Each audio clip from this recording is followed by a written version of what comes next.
আসসালামু আলাইকুম ওরহমতুল্লাহি ওবরাকাতুহু। প্রিয় দর্শক, তরিকত টিভি 2 ইউটিউব চ্যানেলের পক্ষ থেকে আপনাদেরকে জানাই আন্তরিক মোবারকবাদ। আজকের আলোচনার বিষয় হলো যে মুর্শিদের দৃষ্টি কিভাবে মুরিদ বদলায়। খুবই গুরুত্বপূর্ণ একটা ভিডিও।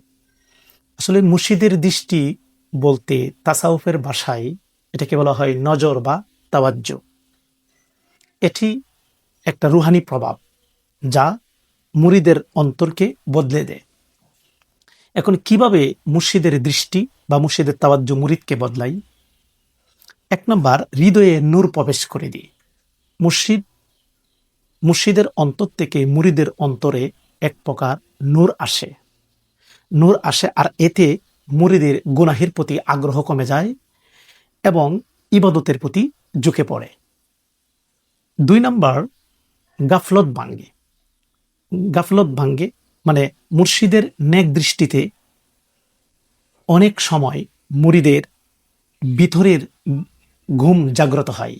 3 নম্বরের বিষয়টা সেটা হলো নফস দুর্বল হয়, অর্থাৎ মুর্শিদের নেক দৃষ্টি নফসের রাগ, অহংকার, কিনা, নিন্দা, কামনা এইসব ধীরে ধীরে দুর্বল হতে থাকে এবং মুর্শিদের দৃষ্টিতে মুরিদের অন্তরে একটা মুহাসাবা, নিজের যাচাই জাগিয়ে তোলে। এবং 4 নাম্বার যে বিষয়টা সেটা হলো এশক বা আল্লাহর প্রেম জাগে।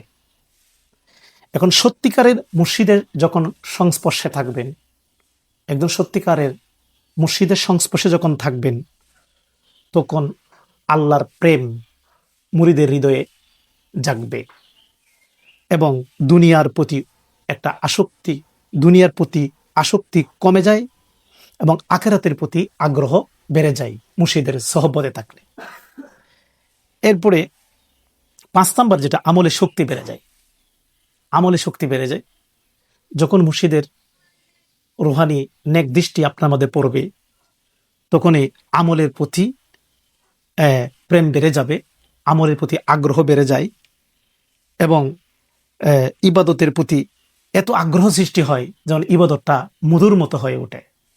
এবং ইবাদত একটা যখন বাড়ি হয়ে যায়, ইবাদত করতে অনীহা আসে, তখনই মুরিদের প্রতি যখন পীরের নেক নজর পড়ে, তখনই এই ইবাদতটা মুরিদের জন্য মধুর মতো হয়ে যায় এবং ইবাদতের প্রতি আগ্রহ বেড়ে যায়। অতএব আপনারা যে বিষয়গুলো শুনছেন, এগুলি সম্পূর্ণ মুর্শিদের নেক দৃষ্টি এবং তাওয়াজ্জুতেই একজন মুরিদ বদলাই। প্রিয় দর্শক, আপনারা সবসময় এই তরিকত টিভি 2 চ্যানেলটি দেখবেন।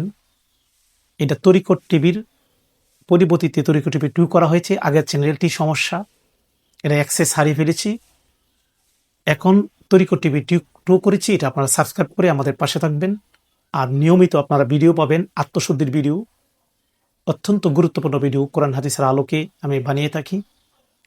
আর অনেকে আমার সাথে আপনারা সাক্ষাৎ করতে চাচ্ছেন, আপনারা এই ভিডিওর মধ্যে দেখেন নাম্বার দেওয়া আছে। আমি ঢাকাতে বসি।